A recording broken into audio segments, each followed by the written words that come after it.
Hello guys, welcome back to our channel. অনেকদিন পর আমরা এই চ্যানেলে আবারও ভিডিও দিতেছি।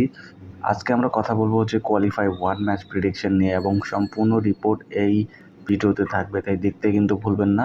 সো প্রথমে আমরা এখানে কথা বলে নেই হচ্ছে গিয়ে পান্টাররা কী চাচ্ছে। এখানে দেখতে পারবেন যে কেকেআরকে 44% এবং এসআরএসকে কিন্তু 56% পান্টাররা সাপোর্ট করতেছে জেতার জন্য।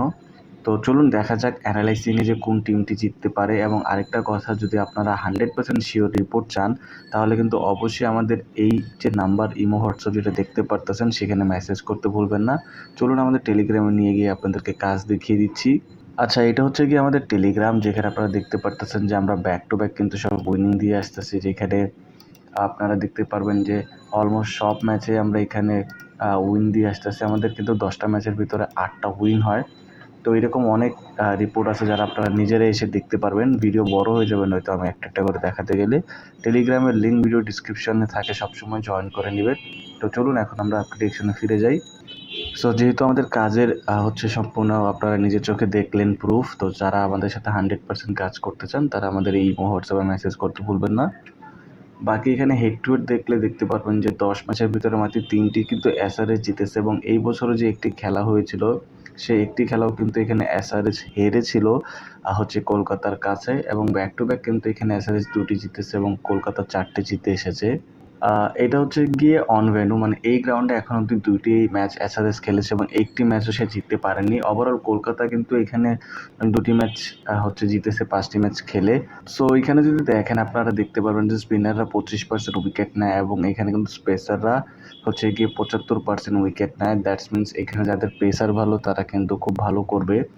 যেহেতু এটা আহমেদাবাদে খেলা হবে, এখানে বৃষ্টি হওয়ার চান্সেস নেই, বাট হিউমিডিটি বা গরম প্রচুর থাকবে। যেখানে দেখতেছেন যে ফার্স্ট ব্যাটিংয়ের একটু স্লাইডলি বেশি ফায়দা রয়েছে, বাট খুব একটা তেমন না। অ্যাভারেজ রান এখানে 170 থেকে 180 হয়। যেখানে আমরা ওভারঅল 3টি ম্যাচ এখানে খেলা হয়েছিল আমরা দেখেছি, এবং 3টি ম্যাচের মধ্যে একটি ম্যাচে শুধু লো স্কোরিং ম্যাচ হয়েছিল, বাকি কিন্তু সবগুলো এখানে 200+ হয়েছে, দেখতেই পারতেছেন। সো এই হচ্ছে অ্যানালাইসিং, যেখানে আপনারা বুঝতে পারবেন কোন টিম কতটুকু স্ট্রং এবং হচ্ছে গিয়ে উইক। যেখানে টিম ওপেনিংয়ের কথা বললে 2 টিমের কাছে খতরনাক এখন ওপেনিং রয়েছে। যেহেতু এখানে ফিল সল্ট যাওয়ার কারণে কেকেআরের মেবি একটু কমেছে, বাট ওভারঅল আমি সমানই বলবো। বাকি মিডল অর্ডার দেখলে এখানে মিডল অর্ডার ডেফিনেটলি কেকেআরের বেশি স্ট্রং আমার মনে হচ্ছে এসআরএসের থেকে। ব্যাটিং ডেপথের কথা বললো কেকেআরের কাছে ব্যাটিং ডেপথ রয়েছে একদম 9-10 নম্বর অবধি, বাট এসআরএসের কাছে তা নেই। পেস বোলিংয়ের কথা বললে এখানে ডেফিনেটলি পেস বোলিং আমার মনে হয় যে এসআরএসের কাছে স্লাইটলি 10% বেশি ভালো রয়েছে।